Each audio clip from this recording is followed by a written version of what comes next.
Hi guys! Sa video na ito ay papakita ko sa inyo kung paano kumuha ng appointment online para sa National ID System.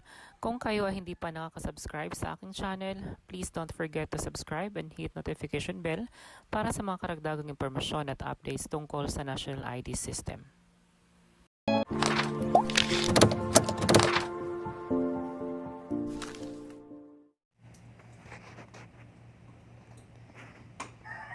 So, ituturo ko ngayon kung paano mag-registered online sa National ID.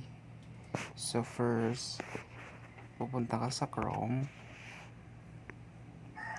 Ita-type mo is https://register.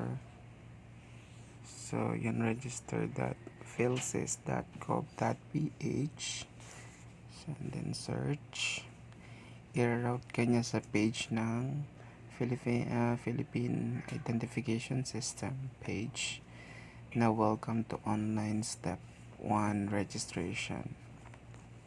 So, gagawin mo lang is kiklik mo lang yung proceed. Ta-type mo yung number.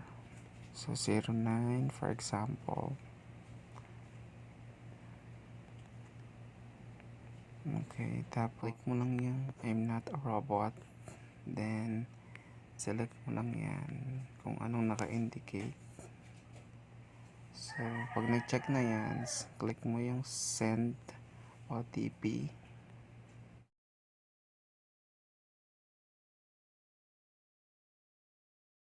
Receive na ako ng OTP.